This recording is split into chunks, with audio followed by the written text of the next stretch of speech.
Hebreus, capítulo 3, do verso 7 em diante, nós lemos assim: Assim como diz o Espírito Santo, hoje, se vocês ouvirem a sua voz, não endureçam o coração como na rebelião durante o tempo da provação no deserto, onde os seus antepassados me tentaram pondo-me à prova, apesar de durante 40 anos terem visto o que eu fiz. Por isso fiquei irado contra aquela geração e disse: o seu coração estará sempre se desviando, e eles não reconheceram os meus caminhos. Assim jurei na minha ira: jamais entrarão no meu descanso. Cuidado, irmãos, para que nenhum de vocês tenha um coração perverso e incrédulo que se afaste do Deus vivo. Ao contrário, encorajem-se uns aos outros todos os dias durante o tempo que se chama hoje, de modo que nenhum de vocês seja endurecido pelo engano do pecado. Pois passamos a ser participantes de Cristo, desde que, de fato, nos apeguemos até o fim à confiança que tivemos desde o princípio. O Salmo 95 ele é citado duas vezes aqui em Hebreus capítulo 3 e duas vezes em Hebreus capítulo 4.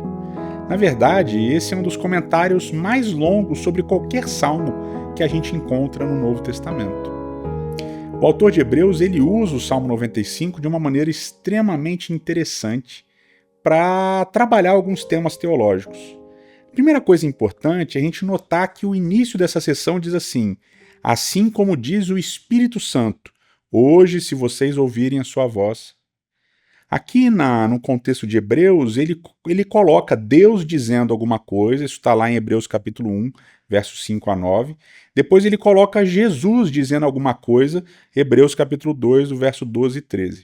Então o autor de Hebreus ele coloca duas vezes Deus e depois Jesus falando diretamente à audiência. E aqui no capítulo 3 ele coloca o Espírito Santo falando diretamente à audiência. Então de uma maneira interessante ele faz com que a triunidade divina fale diretamente à audiência. Então aqui é o Espírito que está falando. E o contexto maior aqui de Hebreus, nesse caso, é a comparação entre Jesus e Moisés. Então o Espírito vai exaltar a Jesus, e ele exalta Jesus usando o Salmo 95, e falando hoje, se você ouvir a voz, não endureça o coração. Então, o que o autor de Hebreus está fazendo aqui com o Salmo 95 é atualizando o Salmo 95, é trazendo para a atualidade, é dizendo da relevância do Salmo para aquele momento, para aquela circunstância do povo. E hoje continua valendo. Hoje é o dia importante. Hoje é o dia de não endurecer o coração.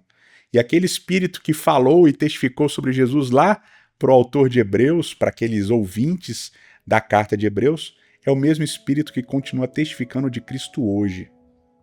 Então, se hoje você ouvir o Espírito falando com você sobre Cristo, exaltando a Cristo, não endureça o seu coração.